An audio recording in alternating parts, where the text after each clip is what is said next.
웨스트민스터 신앙 고백서 오늘 제20장 그리스도인의 자유와 양심의 자유. 자, 3절 우리 함께 읽겠습니다. 시작. 그리스도인의 자유를 구실로 하여 죄를 범하거나 정욕을 품는 사람들은 그리스도인의 자유의 목적을 파괴하는 것이 된다. 그리스도인의 자유의 목적은 우리가 원수들의 손아귀에서 건짐을 받아 평생토록 주님을 두려움 없이 주님 앞에서 거룩함과 의로움으로 섬기려는 데 있다. 자, 사도도 말씀하기를 너희가 그리스도로 말미암아 자유를 얻었으므로 그 자유를 육체를 위하여 쓰지 말라. 도리어 너희 자신을 하나님께 의의 병기로 드리고 하나님의 영광을 위해서 너희 자신을 드려라. 이렇게 말씀하지 않습니까? 우리는 이제 그리스도와 함께 십자가에서 죽고 율법에 대하여는 더 이상 이제는 자유하게 된 것이죠. 더 이상 율법에 얽매이지 않아요. 이제 자유롭게 되었으면 어떻게 됩니까? 우리가? 그러면 그냥 막 방종하고 자기가 좋아하는 대로 그렇게 살아가면 그게 자유입니까? 그게 아니죠. 우리는 이제 의의 종이 된 거예요. 의의 종이 되었다는 말은 자유의 종이 되었다 이 말인 거예요. 옛날에는 죄의 종이었는데 이제는 자유의 종이 되었으므로 당연히 자유를 따라서 살아야 되겠죠. 그런데 이 자유는 육체의 방종이 아닌 하나님의 계명에 대한 순종으로 나아가게 되는 거예요. 그런데 이 계명에 대한 순종은 의무감, 억지로, 어거지로가 아니죠. 자유함으로 계명을 즐거이 행하는 거예요. 바로 그 얘기입니다. 그래서 그리스도인의 자유의 목적은 원수들의 손아귀에서 건짐을 받고 주님을 두려움 없이 그리고 주님 앞에서 거룩함과 의로움으로 섬기려 함에 있는 것이다. 그렇습니다. 자, 4절 조금 길지만 우리 읽어보겠습니다. 시작. 하나님께서 정하여 세우신 권세들과 그리스도께서 값주고 사신 자유는 양자가 서로 충돌하여 파괴하도록 하나님의 의에 의도된 것이 아니라 상호간에 서로를 시인하여 보존되도록 의도된 것이다.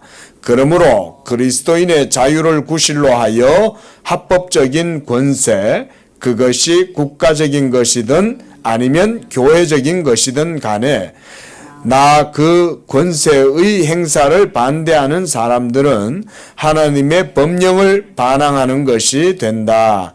그리고 신앙과 예배 또는 시민 생활에 관해 본성의 빛이나 기독교의 일반 원리나 또는 경건한 권세에 반대되는 그러한 견해들을 발표하거나 그러한 행동들을 지속적으로 행사하는 경우 또는 그러한 그릇된 견해나 소행들이 본격적으로나 그것들을 발표하거나 행사하는 방법 면에서 그리스도가 교회 안에 세우신 외적 평화와 질서를 파괴하는 경우 그러한 사람들이 책망을 받고 교회의 견책을 받아 고소당하는 것은 마땅하다.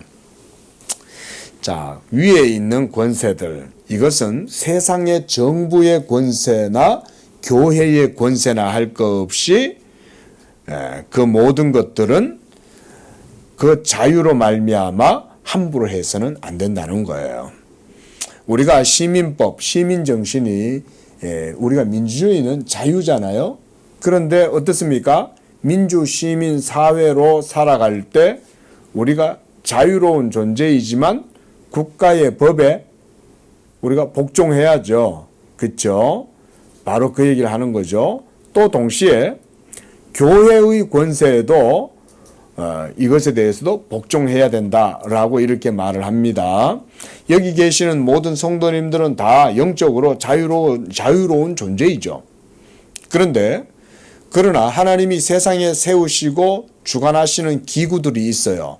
그 가운데 하나가 여기 웨스트민스터 신앙 고백서에서는 국가이든 아니면 교회적인 것이든 이렇게 하죠. 그러니까 세속의 영역에서는 하나님의 기구가 국가 정부죠. 그렇죠? 그래서 세속 정부의 권세를 하나님이 세우시는 거예요. 그리고 또 영적인 하나님 나라에서는 교회를 하나님께서 세우시는 기구예요. 하지만 그리스도인이 자유의 구실로 이 합법적인 권세를 거스려서는 안 된다는 거예요. 그렇게 반대하는 사람들은 하나님의 법령을 반대하는 거다. 이렇게 말합니다. 세상에 있는 권세자들, 우리가 마음에 안 들 수 있어요. 나는 진보 진영이고 나는 보수 진영이야. 여러분, 그러면 국가를 위해서 우리가 때때로 내 자신의 정치적인 입장이나 이런 것이 있더라도 순복해야 됩니다. 그게 하나님의 법이에요. 우리가 여러분, 사람의 두뇌에도 좌뇌가 있고 우뇌가 있잖아요. 좌측 생각하고 우측 생각하고 다르다고요. 사람의 머리 안에도. 그런데 서로 자기가 다르다고 막 그러면 특히 그리스도인들, 우리 장로교인들은 이런 신학을 바르게 배우, 하나님의 말씀과 교리를 바르게 배워야 됩니다. 자, 그런 것에 대해서는 이제 나중에 또 얘기를 하고요. 자, 어쨌든 간에 오늘날도 우리가 서로 정치적 견해가 틀려가지고 진보 진영이든 보수 진영이든 자기가 원하는 대통령이 아니라 해도 하나님을 생각하시라 이건 거예요. 그래서 여러분, 하나님 앞에서 아무렇게나 권세자들을 모욕하거나 험담하면 안 됩니다. 특히 공적인 영역에서 특히 조심하셔야 돼요. 왜냐하면 하나님의 섭리 가운데 있다고 우리가 믿잖아요. 그렇죠? 맞죠? 하나님의 섭리 가운데 있다고 우리가 믿잖아요. 하나님은 우리의 숨쉬는 거 하나조차도 다 주관한다. 우리가 이렇게 고백해야 됩니다. 장로교인들은. 작은 것 하나조차 우연히 되는 게 없어요. 참새 한 마리도 그냥 떨어지는 법이 없어요. 그런데 왜 대통령은 아무렇게나 그냥 자기가 원하는 대통령이 아니라고 하겠어요. 그냥. 그런 게 아니죠.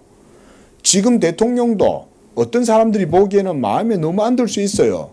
그러나 그는 지금 현재 모든 행정이 수반이잖아요. 그러면 거기에 순복하라 그 말인 거예요. 그러나 그가 교회를 박해한다든지 진리를 거스린다든지 국가의 헌법이라든가 이런 것들을 무너뜨린다. 그러면은 그것에 대해서는 정당한 법적 절차가 있어요.